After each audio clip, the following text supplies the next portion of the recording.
This podcast is a collaboration between Costard and Touchstone Productions and the Dads from the Crypt podcast.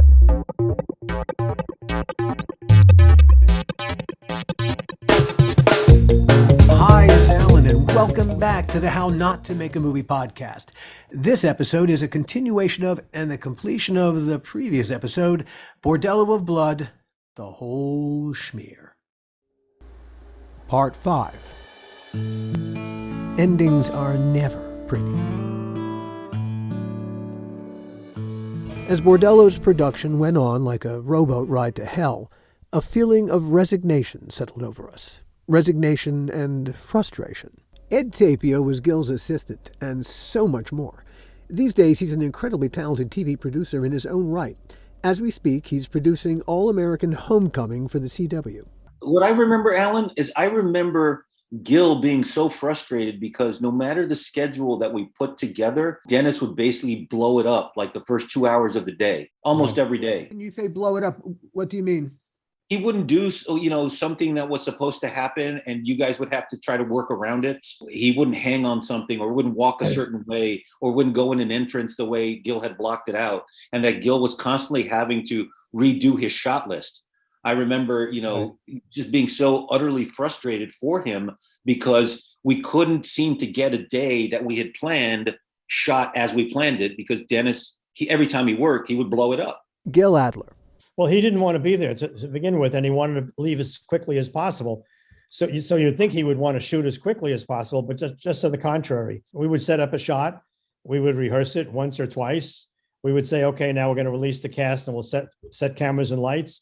And at that point, way until that point, he would go, I don't think I like that. I don't want to walk there. I don't want to.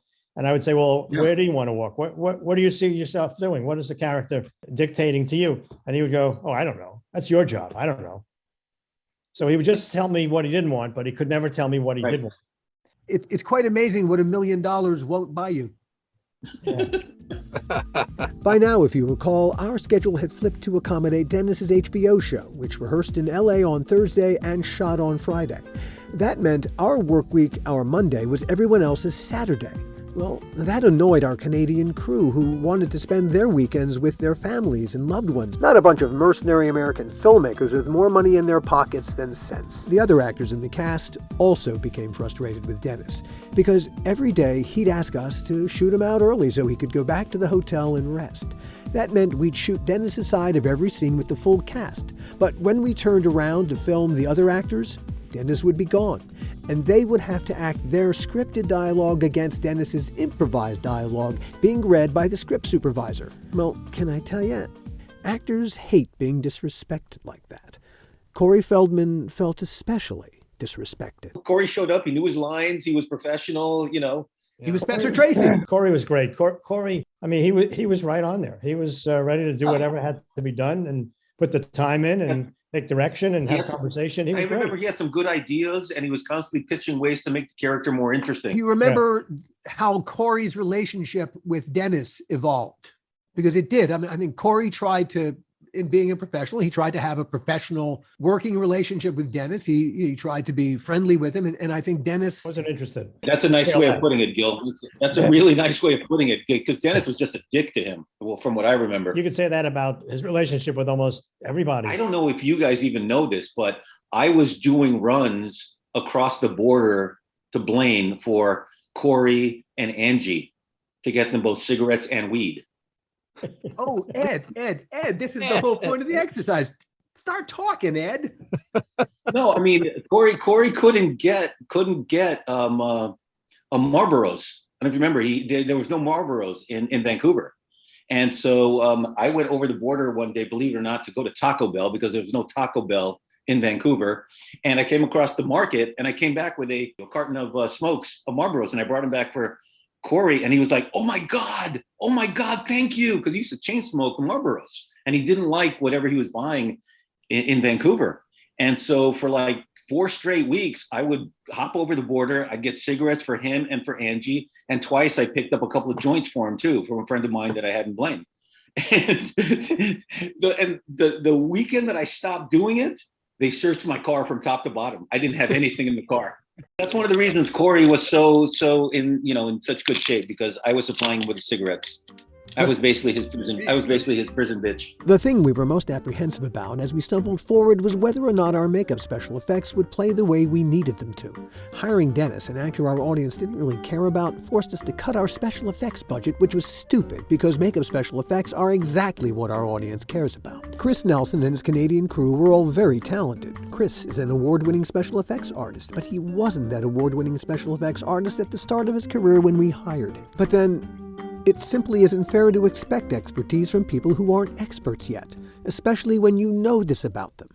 Not sure we could rely on our untested Canadian team, we flew Tales from the Crypt's longtime effects maven Todd Masters north. I think I came up twice. The first time was when you had asked me the formula for blood, and then like the initial assessment, and then I came up for the ending to just kind of see, because I think at that point we knew we were going to take stuff back with us and pick it up.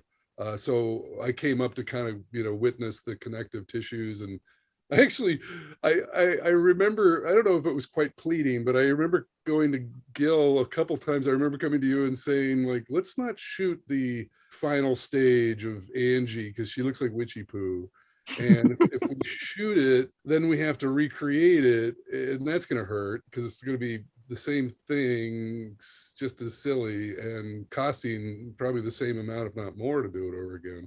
And so I was kind of like, well, if we just don't shoot it, then we can come up with a really cool finale. And it was just so much chaos at that point. It was just like, kind of get out of here and take it back to Van Nuys, and we kind of knew that we could really get our hands on it. Chris, who supervised the makeup effects in Vancouver, ended up winning an Oscar a couple of years ago for Suicide Well, also Squad. to Todd's point, though, I don't know if everybody remembers, but at that point of the movie, when we were getting close to the end, we'd lost about 60% of our crew. People had started moving on. Yeah. And we were dealing with different people in costumes. We were dealing with different people in the regular makeup department. We were dealing with different people in grip and electric. Remember how many people had started bailing, about 4 weeks in? Yeah, that one of the problems of shooting in Vancouver in those days was just that. As you got close to the end of a show, people didn't stay as they do in Los Angeles or in the States. They didn't stay till the end and then move on. Yeah. They started looking and sniffing around for other shows. And since there was so much work coming up, they would jump as soon as somebody made them an offer, because we had 2 or 3 more weeks of shooting and the new job was going to be, 5 weeks of prep and 5 weeks of shooting. It's 10 weeks versus 2 or 3 weeks. And they would just jump. The movie's climax still lay ahead of us. So did a scene where Dennis's character learns that Corey's character and a few other vampires are hiding out at an old abandoned power plant. In the lead up to the climax, we were now working nights. Rarely a fun experience unless you're completely adapted to it, which we weren't. As we settled in for the night's work inside the power plant, Dennis began needling Corey. Whereas Corey previously had held his fire, this time in front of the whole crew, Corey fired back and got huge laughs. Dennis didn't like it. I seem to remember it was Corey doing an ad lib on Dennis's riff, and we from Weekend Update from Saturday Night Live, like, and we are out of here. And Dennis really didn't like that and confronted him about it. And Corey was like, yeah, well, I thought it was funny. We all thought it was funny, actually. And Dennis took offense, is my recollection. Who swung at whom? Do you remember? My recollection is that Dennis was the one that was the instigator. Dennis got all up in Corey's grill and Corey responded, and suddenly, I don't know if fists are flying accurately describes what happened. I don't think Dennis has fists are flying in him. Corey, I think, might. Yeah, I think it was more like, pushing and shoving, like, keep me away from him. But it escalated and absolutely, suddenly. Absolutely. Yeah. My recollection is that Dennis put hands on Corey first, and then Corey reacted. And the strange thing was that as Corey suddenly got the upper hand, and Corey clearly had the upper hand and was quite capable of hurting Dennis, nobody leapt to Dennis's defense. No. No. What are you saying? There is some justice in the world? What? Yeah, as my memory was kind of watching the crew cheering on Corey.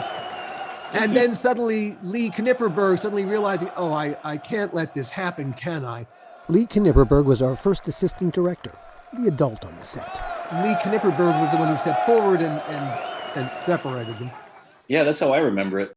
A few days later, we took our shot at shooting the climax. The word futile springs to mind. Imagine if this group of professional filmmakers had thought for 2 seconds about what the downside might be to making a horror movie, a genre that works best at night, in a place as far north as Vancouver at the peak of summer, where the one thing in really short supply is night. Did I mention the word futile springs to mind? I remember, Alan, you and I were aging very rapidly. And I also remember that we were shooting in the summer and we were shooting nights, and we realized one night while we were shooting that the nighttime was only 6 hours of a 12-hour day. And all of a we sudden, did French hours. yeah. And all of a sudden we were shooting, at 4 o'clock in the morning as the light was coming into the building. And I remember we just panicked, and we were just shooting fast and furiously with as many cameras as we could pull out. How many cameras did we run that night? It in our desperate I think we only had 3 cameras. We had 3. Yeah, we had 3. And it got so bad that Tom Priestley was getting frustrated, and he took over one of the spotlights. It wasn't just one department's problem. It was just the whole thing just didn't have the grace of luck to it. There was the gods of filmmaking not shining brightly on us. So we packed up our toys and went home. The climax was Dennis's last day. I remember when we had his last shot, I'll never forget this. And he was done with the movie, and I just wanted to throw him under a bus by then. He came over to me and gave me a big hug and said, "Hey, listen, I forgot his wife's name, but he said, if my wife and I invite you up to Santa Barbara for dinner, you'd come, right?" And I said, "No." He goes, No, I'm the funny guy. Stop being funny. I'm serious. If I invite you up for a dinner, you'll come, right? With your wife? I said, "No, Dennis, I wouldn't come. I wouldn't come anywhere near you. I want nothing to do with you." And I walked away from him. And he yelled after me, "Oh, come on, you'll come. You'll come. If I invite you up for dinner, I know you'll come." Wow. And that was the last I ever had anything to do with him. Gil would be done with Dennis until the reshoots anyway. And there was plenty that needed reshooting. The last day of filming came and went. We were on location, second unit, having the Cypress ski area above West Van stand in for Tierra del Fuego, where at the beginning of the movie, Phil Fondacaro's character digs up Angie's character. When our first AD, Lee Knipperberg, announced that we'd completed principal photography after finishing the martini, a collective shrug went up. A few of us shook hands, but none of us felt like we'd accomplished anything. Survived, maybe, for now. Normally, the producers would have sprung for a wrap party, an important part of the whole filmmaking experience, but we knew for a dead certainty that none of our Canadian crew would show up at any party that the Americans threw, not even for the free liquor. Colleen Neistat, now a Vancouver City Councillor, then our production manager, as usual, came to the rescue. I did have the wrap party at my house. I remember because I think I was the only American who showed up. Yeah. I went, and it was awkward. Well, it's just, it was such a bad show and so hard on so many people. Bordello wasn't the first movie to finish principal photography without being finished. It just felt like we had so much further to go to actually get there. Still needing a ton more work were the water gun scene, the ballroom blitz, and the torture chamber scene, the one where Dennis complained to Joel and Joel told me my people skills were shit. Top of the list, our climax in the glass church was unfinished. On the bright side, though, reshoots in LA meant we'd get to work with our Tales from the Crypt team, and at the Van Nuys Airport hangars where we'd made the first Tales feature, Demon Knight. Randall Throp was Tales' costume supervisor. These days, he's the manager of the costume and prop archive at Paramount Pictures, his dream job. For the record, I've known Randall longer than I've known anyone else in this story, over 40 years. True fact, we once threw the coolest Tupperware party the Cobble Hill section of Brooklyn has ever seen. You guys had that office, I think it was on Cahuenga, not far from Universal. And Ed called and said, "You got to get over here and look at this, what the editors are looking at. You got to come over and see this." So I came over and the editors showed me that sequence with the vampire prostitutes being sprayed with holy water. And it was unbelievably bad. They looked like blow up sex dolls, like melting. They didn't look like human beings melting once they were sprayed with the holy water. And one of the things that we discovered that the costume department had done for those vampire prostitutes was they put them in a polyester chiffon. You cannot do a stunt with fire in polyester because it melts. It does not catch fire. You have to use natural fibers. So that's when Warden Neil and I, we had to reshop and try to match what they had done in Vancouver with silk chiffon as opposed to polyester, which became expensive. It's not cheap. And to try to match it, but Lord have mercy. Maybe the best part of being in LA with our team was having our American production manager, F.A. Miller, back. We were a very tight group. We all liked each other. And F.A. Miller was the one who really made sure that if you weren't there to have fun or to play and be nice, you were out. All it took was one bad episode and you were out the door. And all of us always felt like we were kind of cherry picked, because we depended on each other. I depended on Todd. Todd depended on what I could do. Steve Melton, Greg Melton, it was always, we always worked so well together. And I think, Tales from the Crypt was probably the best experience of my career because it was also fun because you were basically shooting a mini movie every week. I had a situation in Georgia where I did a really super low budget horror comedy called Stand Against Evil for IFC that we did very much like Tales. We did 3-day episodes. We blew up a demon every episode. I blew up a car. I flipped the car for $800,000 an episode, full union. And I had people turning down other work in Atlanta on the hopes that we would get picked up for another season. And then all 3 seasons, we had less than 10 people turn over because of the lessons that I learned from you guys. Right. Well, F.A., I can't give enough credit to F.A. I learned so much from F.A. in the business, not just as a producer, but just in the business. I learned so much from F.A. And I learned each year, I appreciated him more and more in his subtle, sort of silent way of going about doing things. He never kept things from me. When there was an issue, he would tell me the issue. And then we would talk it out and figure out what to do. But F.A. was such a blessing in my life in terms of my career. And as a crew member, I have to say, F.A. really did the idea of the open door policy. I mean, I could go in and talk to him, and there's so many times I would go in and just say, "Oh my gosh, we're worn down on this one." It's like, now, darling, just take a break, just breathe. He would always, but he was just, he did have that open door and he would stop by, he would chat. I mean, he was very, tuned into the crew completely. And like I said, and we all know this, if you didn't fit in, you were gone. And that was, he could clean house really quick. But that was a good thing because then, things got back to normal. First, it was sort of fun to get back together, for this short time. But then as the night went on, it just kind of disintegrated. And I remember Erica wouldn't come out of her trailer. Dennis was pouting and Chris Sarandon was very nice. I remember that. But we were all pulling our hair out. We're there until 2 or 3 o'clock in the morning trying to reshoot that. And that's when I decided I'm done. I'm going back to New York, which is what I did. That was the Bordello of Blood is the film that made me say, I'm not doing this. I'm done. It was my birthday, by the way, and I'm killing vampire prostitutes. I'm dealing with actors who are just jerks and fire stunts. And I just said, that's it. I'm not doing this anymore. Forget the blood, forget everything else. I left. I moved back to New York. In addition to reshooting and cutting Bordello, Gil and I had to get the final season of Tales ready for production. And right off the bat, there was injury. Do you remember, Alan, whose idea was it to go to UK? Because it wasn't ours. Was it Joel's or was it Warner? Was it HBO? There's something in my head said there was still some anger at the union, and it was just one more way to. Yeah. Because really, there was no real reason to do it in London. It was a cool idea. It's London on someone else's dime, plus per diem. But if I'm honest, Tales from the Crypt had grown a little long in the tooth, with a fang, whatever. Making the show away from LA could have revived what had become bone-weary. Alas, aside from the cool factor, the last season of Tales was a painful extension of Bordello into the Tales world. We didn't go to London because it was a cool idea. We went, as we did with Bordello, to piss off the union representing our crew. Alan and I were in London setting that up, and then they said, well, you need to come back, and they worked out the schedule between Universal and Warner Brothers. They worked out the schedule that I would be in London for 3 weeks, New York for 3 weeks. Not New York, LA.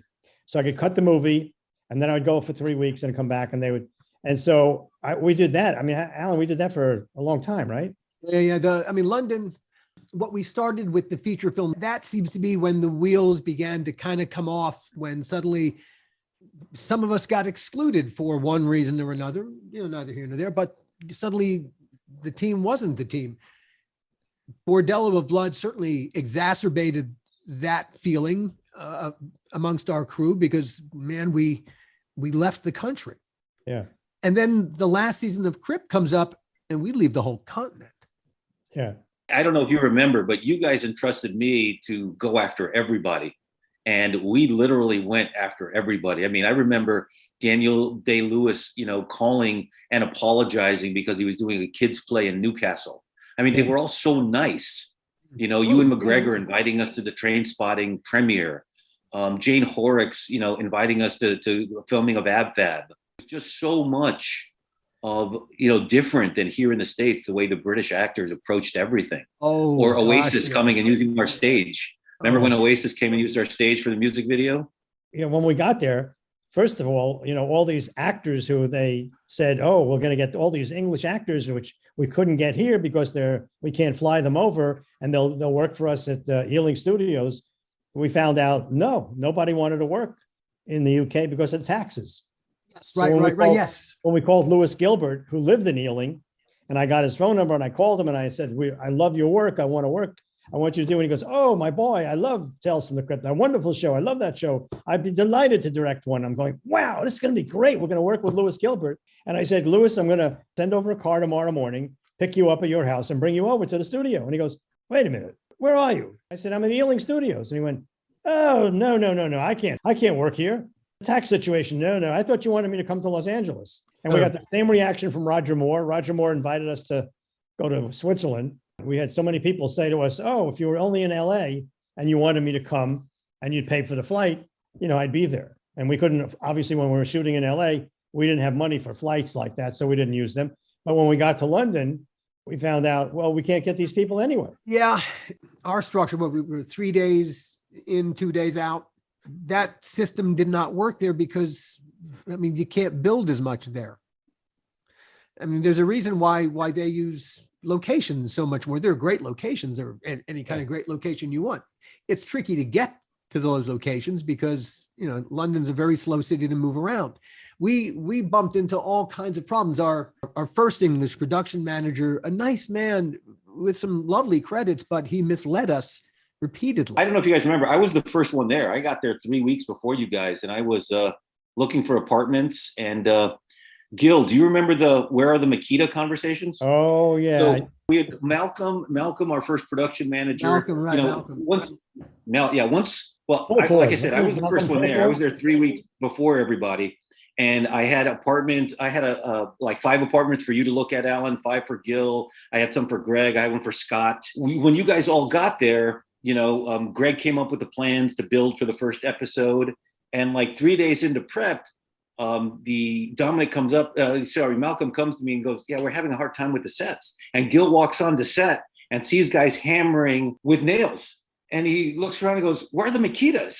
And the guy goes like, what's a Makita? I remember looking at him. I was so outraged. I went, what's a Makita? What do you mean? It's like a staple gun. You put 2 pieces of like boom, boom, boom, boom, boom, and the set's up. I remember them looking at me like, is he out of his mind? What's he talking about? But I do remember saying bang, bang, bang, bang, bang, and the set's up.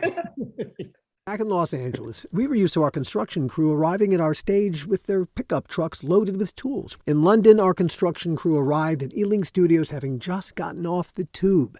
They didn't bring any tools with them. That was our responsibility. I remember it was such culture shock for us when Crafty came out with literally tea and cookies.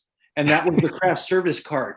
Right. And all the English people were happy. And Gil and I and Scott are like, what the fuck? What is this? Right. For reference, Joel Silver used to refer to our craft services table at Tales from the Crypt as gum and water.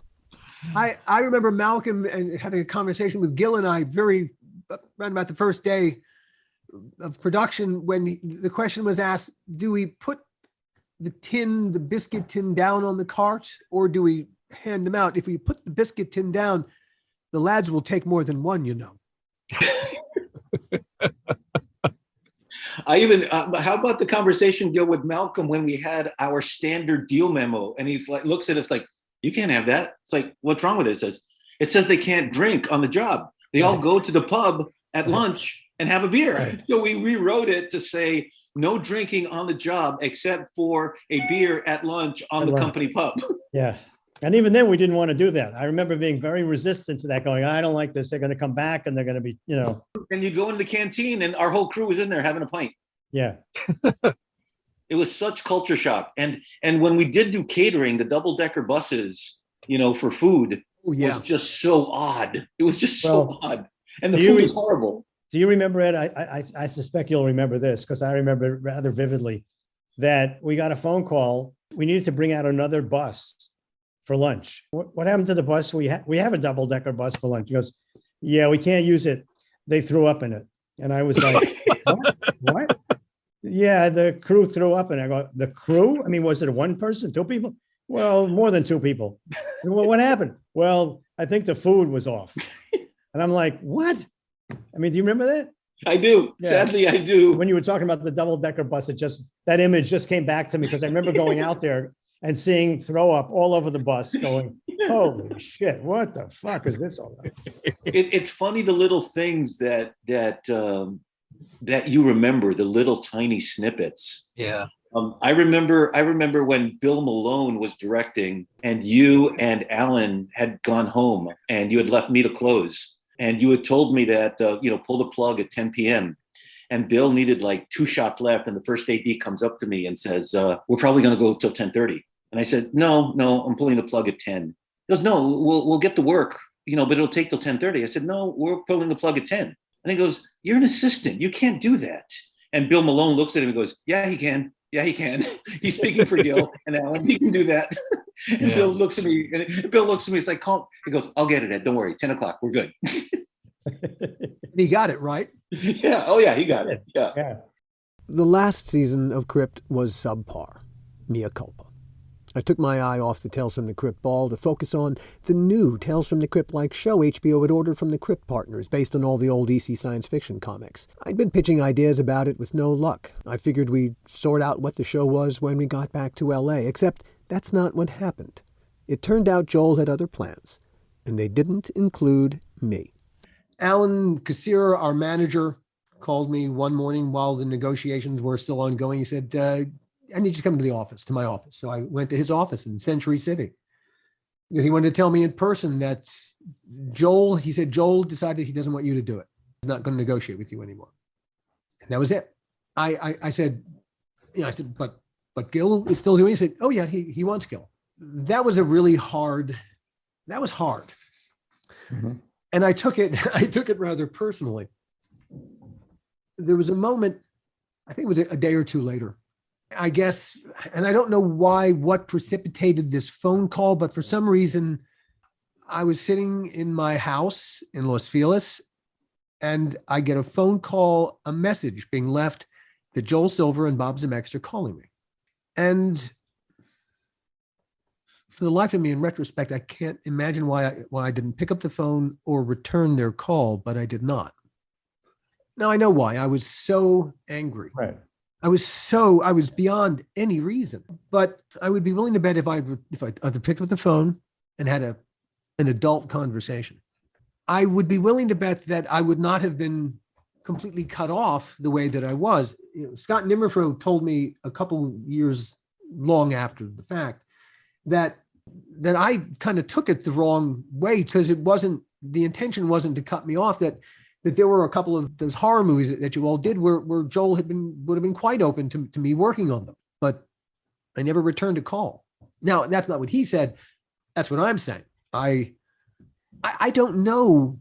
I don't know either, to tell you the truth. I mean, I don't know why suddenly I was singled out as the problem, but it must have been because I was the one who was sent packing. For me, it presented a problem. All my produced work, everything I'd written for a decade had 2 names on it. And going out into the marketplace, suddenly I was nobody and nothing. And the problem with having two names on a script is, you know, when you hand it to someone, the first question they're going to ask you, it's a perfectly good question. Well, how much of this did you write?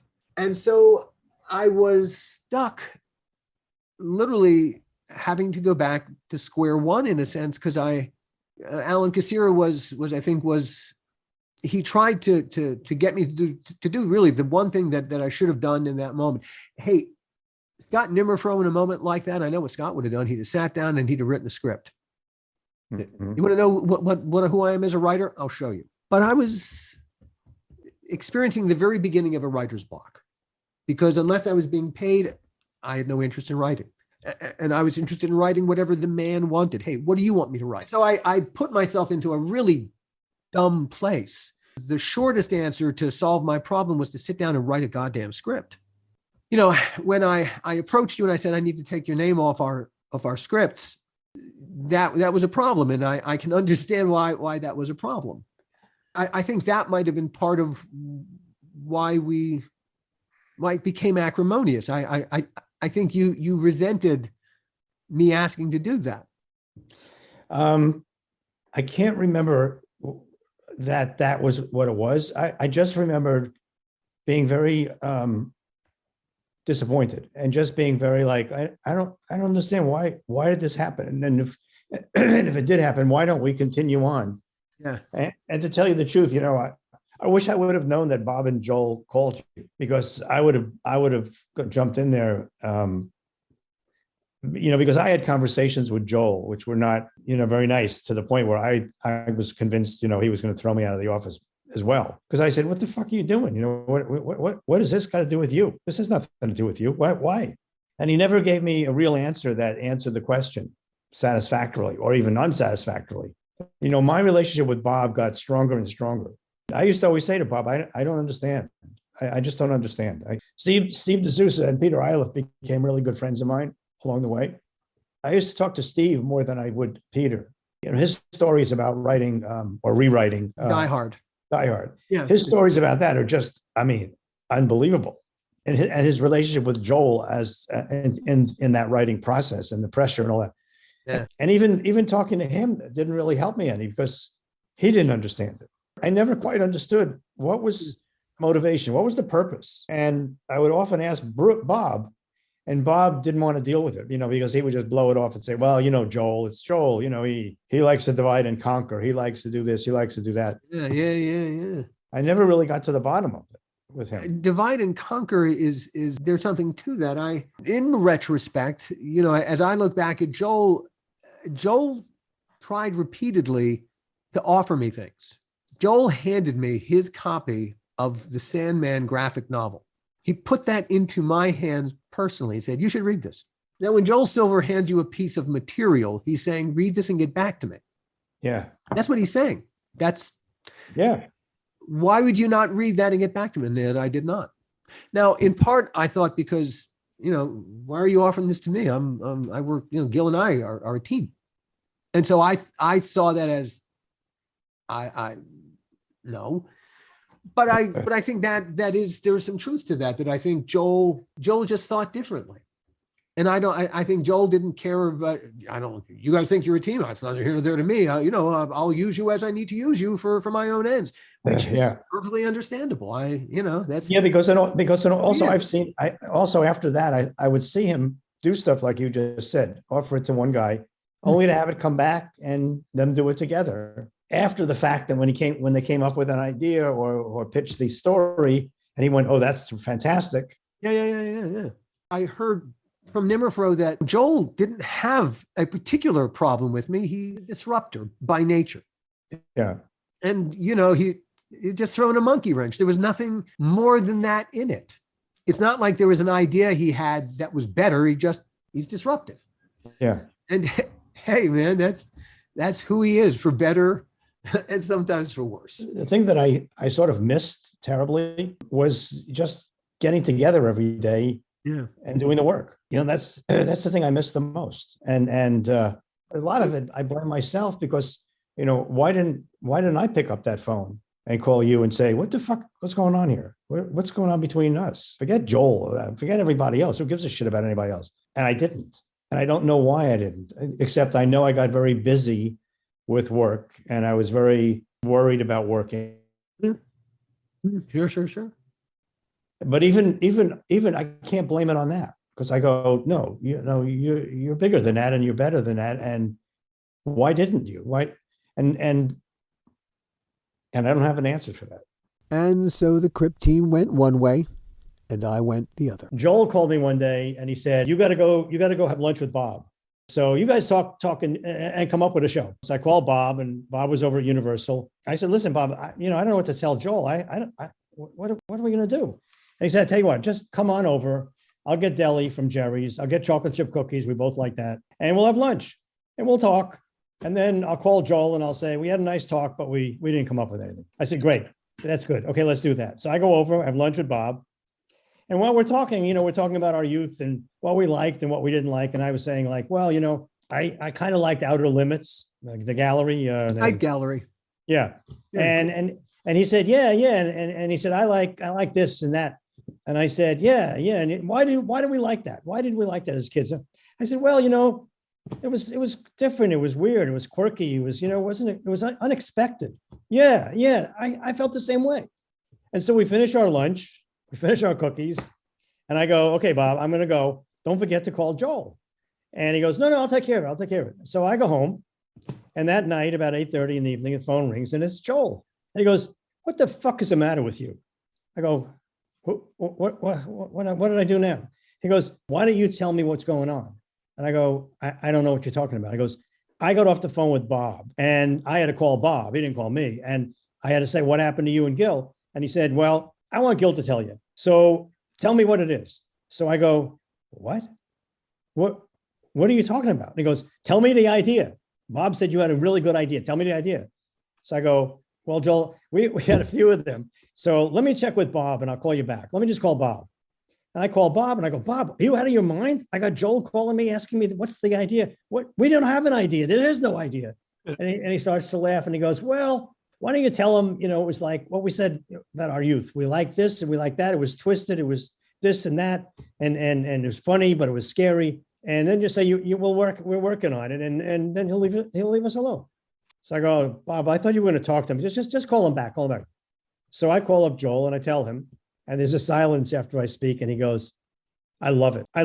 Let's do it. What do you mean? He goes, I'm going to call Chris Albrecht and set up a meeting for you, me, and Bob. And I'm going, Joel, click. I call Bob back. Bob goes, don't worry about it. It'll go nowhere. It'll die. 2 days later, I got a call from Joel. You, Bob, and I have a meeting with Chris Albrecht at HBO to pitch this new show. And I go, Bob, there's no show. You and I know there's no show. So how are we going to pitch? So he goes, Chris has always been a big fan of yours. He'll understand what you're saying. He'll see that there's no show. And he'll probably say, we should work on it some more and come back. Don't worry about it. So now we go over to Chris Albrecht's office and it's the three of us. And, Chris is waiting for someone to start the meeting. And so they go, tell him. I go, tell him? Yeah, Bob, tell him. So I go, well, it's this idea and I tell him and Chris Albrecht gets up from his desk and was on the 41st floor in Century City. He looks out the window towards the ocean and pauses for a minute and turns around and he goes, let's do it. And I'm like, let's do what? And he goes, the show you just told me. I go, well, what do you mean, let's do it? And he goes, we'll do 10. And Joel goes, yes, that's terrific. Yes. And everybody's congratulating everybody. And I'm like sweating. I have no idea what we're talking about. And I take the elevator down with Bob, just the two of us. And I go, Bob, what are we going to do? I mean, you and I better get together and talk about what this is, because I don't know what we sold. And I don't know what their expectation is. And Bob looks at me and he goes, Gil, I'm going to be busy for a while. I'm making this movie Contact. So you're kind of on your own. And I said, but Bob, but there is no show. I mean, be candid with me, Bob. You know there is no show. And he goes, yeah, you'll figure it out. And that's how Perversions happened. Bordello missed its Halloween 1995 opening. Instead, Universal dumped the movie the following August, The Doldrums, where unloved movies go to die. I don't know what the rest of y'all did, but I put together a little theater party. It was me, my wife, Aubrey Morris, and one or two other friends, and we went to a movie theater in Burbank for the premiere of Bordello of Blood, and there was nobody in that movie theater. That was that was so sad. That was I went out to the ticket booth and I said, "Has it been like this all day?" And she went, "Yep." Janet and I went on Sunday, and it was kind of the same thing. We saw it at the Plant in Van Nuys. It was a pretty big theater, and there was probably 10 of us in there, unfortunately. Yeah. I was the only wise one who didn't go to any screenings of it. I remember saying to Jeannie, we gave it the office. I can't give any more. So I'm not going. Soon enough, Bordello appeared smaller and smaller in everyone's rearview mirror. These are talented people. They never stopped working. And Randall didn't stay in New York all that long. 6 months later, I got a call to do the remake of The Shining, and in Colorado. And so I was like, okay, fine, I'll come back to LA. I worked with Gil until House on Haunted Hill, and then when my late wife died, I left. I actually went and lived with Glenn's family in England for 4 months after that. And Gil got me to come back into the business in 2004 on Starsky and Hutch. He called me out of the blue and said, I got an assistant that I need to replace. And would you come work for me? And I wasn't doing it. I said, absolutely, Gil, I'd love to. And we did that and Constantine together. And then he went off to do Superman, and my dad was sick and I couldn't leave at the time. And my dad ended up dying. And then he went off to do Superman in Australia. And that was the last time we actually, worked together side by side. Of everyone on the Crypt team, Greg Melton came out the healthiest by a lot. Kind of goes back to even like the, almost the studio system. I think there was a lot of people making movies they didn't want to make. They were stuck in contracts and they did. Yes, I remember like with Dead Easy, I'm like, we're doing Dead Easy. Oh, we're not doing Dead Easy. We're doing Bordello of Blood. I just switched over. Like, that's just where we're going. I didn't really stop and go, is this the right thing to do? It's way above me. This is where the train's moving. I've got to stay on the train. I'm the easiest person to replace, Yet the hardest in so many ways. I look back on it all, and it's all just sort of like was wonderful. I had fun up there. I was getting to build a lot of stuff. I was working with people that were very supportive and creative. We were getting things done. How dare you have a good time on that movie, Greg? I'm sorry, but I'm just saying that I just look back on it.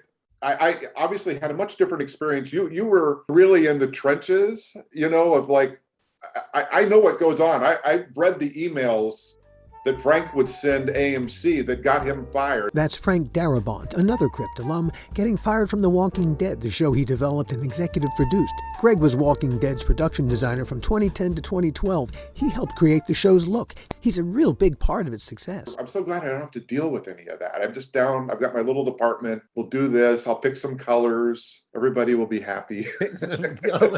I'll pick some colors. Oh my God, you're making me realize I've done this all wrong. Colleen Neistat's perspective. I had never, ever experienced, and I've been around, extreme personalities, but Joel stands out. But I lived through it. I mean, this is one of the things I think, if I could live through that show, if I could survive that show, I can certainly survive a political campaign. My perspective of Joel, it might be a little bit different in the sense that, I spent probably close to 15 years of my life working with and for him. Yep. There's a part of me that's very grateful to him for giving me the opportunity, giving us the opportunity on Tales, and then going further with me on some of these other things. And then it all ended rather abruptly when, he one day threatened, I was coming back from Ghost Ship in Australia, and he said, I have our next movie to do, Gothica. And I said, well, no, I just got a call from Lorenzo de Bonaventura, who was running Warner Brothers at the time. And he said, look, we want you to do bigger movies for us. I have 3 scripts I'm sending you. You can do any one of them. And I said, okay, well, I'm leaving Australia, but I'm going to Tahiti for a week. So I'll be back in 10 days. And he said, great, read them and just tell them which one you want to do. 15 minutes later, I get a call from Joel. And he says to me, you're doing Gothica. We're doing Gothica. And, if not, you'll never work in this town again. And I'll make sure Warner Brothers, on and on and on, right out of Sunset Boulevard. Mm-hmm. And so I said to him, I'm not doing any more of these movies. where I don't have a substantial ownership interest, because he wouldn't give me ownership in the movies. And he totally blamed it on Bob. He said, well, the problem isn't with me. The problem is with Bob. Bob doesn't want you to have any ownership. And I said, are you kidding me? I know Bob better than I know you. Yeah, And no, I go up to his office. that don't fly. I go up to his office at Universal because he gets deli sandwiches from Al's, and we have lunch and we just chat about stuff, shows and what we like and what we don't like. So I said, this is not coming from Bob. This is coming from you. And then finally, when I came back, I went over to his office. He was on a plane going to New York. So I said, okay, well, tell him I'm back. And I want to continue the conversation we had last week. Because I said to him, Joel, there's no sense in arguing over the phone. I'll be back in a week and we'll sit down and we'll talk. You're doing this movie. You're doing this movie. You call Lorenzo back and you tell him you're not doing anything for him. You only work for me. So when I got back, he was on a plane. I went into his brand new office, which used to be Dick Donner's. And then when Dick left, they gave it to Joel. They redesigned it and remodeled it. Beautiful place. They turned it into a Frank Lloyd Wright palace. Yeah. And so they said, so I went in there. They said, oh, Joel's on a plane. I said, okay, just tell him I called. He should call me when he gets back in a week, whenever. I start walking to my car and they come running out of the office saying, come back. We have Joel on the phone. He's on the plane and he just checked in. We told him he wants to talk to you right away. So I go in and they put me in his office, his brand new office. And I'm sitting at his desk talking to him on his phone. And he's screaming and yelling at me about how, I don't care if you're back. I told you last week what it is. You're doing Gothica and on and on. And I said, Joel, the one thing you should know about me after 15 years is don't give me an ultimatum. If you give me an ultimatum, I'll tell you to go fuck yourself. So just don't do that. When you come back, we'll sit down and we'll talk it through. And he kept going. He kept going there and he kept saying, you have to say yes before I hang up. And finally got to the point. I said to him, if you keep saying this to me, I'm going to tell you to go fuck yourself. And he did it one more time. And I just yelled into the phone, fuck you. And I smashed the phone down so hard. I broke the phone. I thought I broke my fist. And I walked out of there so heated and went to my car and just went home. That's sort of how it ended between Joel and myself, because then thereafter I started doing bigger pictures with Warner Brothers. For a run of years, Gil produced Warner Brothers' biggest tentpole movies. Starsky and Hutch, $170 million at the box office. Constantine, starring Keanu Reeves and Rachel Weisz, $231 million. Superman Returns, $391 million. And Valkyrie, which Gil made with Tom Cruise and Kenneth Branagh, good for another $231 million. And then Gil stopped. We'll get to why. Finally, there was me. In hindsight, the Bordello experience set off something. It exacerbated a problem I didn't know I had at the time: bipolarity and depression. As anyone who's ever experienced that darkness knows, depression robs you above all of perspective. You can be deep into one and not even know that's your problem. And if the deep down reason for the depression and everything that comes with it is, say, a secret you've denied, well, nothing good can come of that. For a while, I struggled. After a year of telling me to write something for Pete's sake and getting nothing, my manager Alan Kassir fired me too.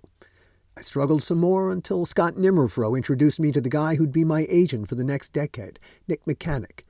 Nick's a podcast unto himself, but Nick believed in me. He got me onto The Outer Limits, where for 2 years I thrived. Now here's the thing. We made The Outer Limits up in Vancouver. When I returned to Vancouver in 1999 as a co-executive producer, people still remembered Bordello, and not in a nice way. I had to prove to quite a few of our crew that I wasn't then the same asshole I'd been on Bordello. The Outer Limits years were good creatively and financially. Helen and I started our family. Our son Tristan was born in Vancouver. And then Tristan's sister Bianca was born in Los Angeles. For a while, I contemplated getting naturalized up in Canada. That's where all the TV work was at the time. But my wife and kids weren't going to move with me to Vancouver. If I wanted a TV career, I'd have to fly to see my family on the weekends. I chose my family. For almost the next 20 years, I stopped being a writer and producer and became a full-time dad. Best gig I'll ever have, bar none. My son loved playing soccer and basketball, which I coached. Hell, I even started a whole club team for my son to play on. Even being a dad, I still had to do things big. Also, I coached a lot of Ultimate Frisbee, a great game that's entirely self-officiating. This being Silver Lake and Highland Park, among the players I coached in Ultimate were Billie Eilish and her brother Phineas. For real. Phineas is very good. But my self-loathing depression continued to feast on me. With me not working much anymore and expenses high, the money soon ran out. We lost our house, the one Tails bought for us.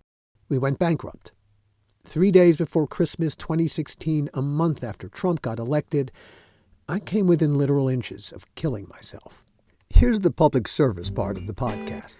Immediately afterwards, I drove straight to my GP and I told him what had happened. I'd been contemplating medication, but frankly, it scared the shit out of me. I'd done some research and I'd found a mood stabilizer that I hoped would work for me. My GP whipped out his smartphone and concurred. He wrote the script.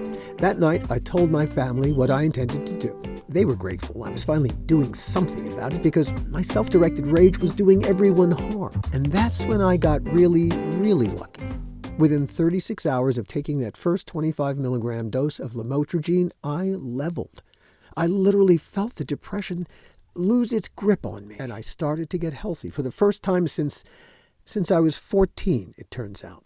You see, I've been keeping a secret from myself that at 14, I was molested twice by the religious director at the synagogue in northwest Baltimore where my family belonged. Dealing with that 45 years after the fact was damned hard. But I came out the other side. Like I said, I bounced. I became born again, not in a religious sense, in a life sense. I started to write again. Boy, did I. Suddenly, my head was filled with stories. I started to tweet and blog. I started my Faiththeism Project podcast with my friend Randy Lovejoy. He's a Presbyterian pastor, and I'm a devout atheist. We have some really amazing conversations. You should check it out. And then one day, Ed Tapia called me. We'd been in communication all along, and Ed told me that Gil was sick. He had cancer, kidney. And so I reached for the phone. You know, when I was diagnosed with cancer, you called me, and that meant the world to me. I mean, you have no idea how much that meant to me after all the time that we hadn't spoken, and out of the blue, I get you call me, and we had a nice conversation. We did. But then nothing happened after that. I sort of lost life for like 10 years as well, because I got involved with veterans. I got involved with this one young man who wrote a book called Fat Tuesday. And we were developing it and working on that. And then he flew to San Antonio and committed suicide. So when I read that in the New York Times that he had committed suicide, I just went into a tiff and just spiraled out of control and also questioned my interest and desire to help, or was I really helping anybody in terms of the veteran world? And so that, between the cancer and that, I just sort of, I guess, spiraled out of awareness of where I was for like many years. I hear you. I know how that can be. Yeah. And time suddenly gets lost when you're deep inside your own head for whatever reason that you are deep inside your head, and until you resolve it, if you can resolve it one way or the other, you can stay there. Well, I had no interest in making television or movies. I mean, I would get these calls from Warner Brothers about the tentpole pictures that I had been making for them, and I would just say no. I mean, I wouldn't even explain. I would just say I can't do that. I know. It was a very strange, experience going through that. Not the same as what you went through. I think what you went through was even harder. But I never quite understood. And years passed after that, and I never, understood why we didn't continue from that. Why we didn't build something from that. And I blame myself. You called me about the cancer. Well, everything in its time. So I'm working on a bunch of film and TV projects trying to reinvent myself. My current manager, Jeff Field, took me on as I kid you not, a reclamation project. I think through Twitter, I first made the acquaintance of Jason and the Dads from the Crypt podcast team. They review episodes of Tales from the Crypt and give parenting advice. It's genius. Jason wanted to interview me about a Crypt episode. I forget which, but the interview went great. And Jason said, hey, we're going to do a podcast about Bordello of Blood. Do you want to do another interview? And I said, well, Jason, Bordello is more than just a one-off interview. Bordello is more like a whole podcast unto itself. And here we are. Getting back in touch with everyone, Gil especially, well, that produced the biggest twist of all. My mind is boggled by this podcast and how this podcast happened, the almost incidental way in which it suddenly came together, and what doing this podcast has unleashed. I'm stunned, delighted. I could not be happier. And to learn along the way that it's a story that really we all wanted to tell. Certain things have to happen for other things to happen. And I know in order for us to renew our relationship, I know I had to get past certain things. I couldn't start this until I was ready. Now I'm ready, and more than ready. And look at what we're doing as a result. We slip right back into a creative relationship. It's like we never left. It's true. And it's very gratifying. What really surprised me is when I told other people, who were part of our circle, that we were talking regularly. And that just thrilled people to know that we were talking again. Other people thought, well, that's good. It's about fucking time. We better do it now because we don't have that much more time to. But at our back, we always hear time's winged chariot hurrying near. Yes. Life is so strange, so unpredictable. It's a lot like a really good movie. That's why it's worth sticking around. You just can't tell where it's going. And even when you think you've got it all sussed, you don't. A couple of years ago, like 6 years ago, I called up Gil and I said, hey, you want to celebrate the 20th anniversary of Bordello of Blood with me? And we had been invited by a local theater in Vancouver to screen it. It was actually the 20th anniversary. And I had stayed in touch with Gil, but talking about Bordello of Blood was kind of that subject we had never broached. It was like one of those, like, let's just leave that behind us and have a new friendship, And so I didn't talk to him about it. And then all of a sudden this opportunity arose, the Rio Theater in Vancouver, which is like this really amazing place that they pride themselves on. What do they call it? The experience you cannot download. And it's like, wow, they want to show the movie and Gil lives here. We got to do this. And so I invited Gil to come over, and I believe you did a Q&A, didn't you? Yeah, I did a little Q&A before and a big Q&A after. It was pretty cool. And, it's a fun movie with a crowd, especially if they're shit-faced. Yeah, right. And the Rio does sell booze, so that helps. Good, and I think Ed snuck us some joints over the border. But anyway. That, believe it or not, blows our minds. Despite the soul-crushing, relationship-ending, career-threatening process of making Bordello of Blood, the audience just doesn't care. Not one iota. Hey, you remember I mentioned coaching Ultimate Frisbee? Well, here's a funny twist that'll bring the whole concoction around. Like I said, Ultimate's self-officiating. There are rules, but not a ton. And one day I needed to look up a rule, and so I went online to do it. And I discovered something that also blew my mind, and I think it's going to blow yours. Know who invented Ultimate Frisbee? Joel Silver. No shit. You can look it up. There's just no escaping the guy. So like we said, there's a happy ending to the story. Although maybe ending isn't really the right word. How can it be an ending when there's still so much to do and so much going on? Maybe what we've got here is more of a happy continuation after an unfortunate interruption. In the weeks ahead, Gil and I will share more and more details about the streaming horror series we're taking out into the marketplace. Are You Afraid is going to be wicked fun.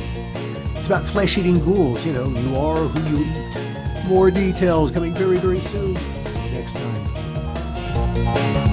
The How Not to Make a Movie podcast is executive produced by me, Alan Katz, by Gil Adler, and by Jason Stein. Our artwork was done by the amazing Jody Webster, and Jason Jody, along with Mando, are all the hosts of the fun and informative Dads from the Crypt podcast. Follow them for what my old pal the Crypt Keeper would have called terrific Crypt content.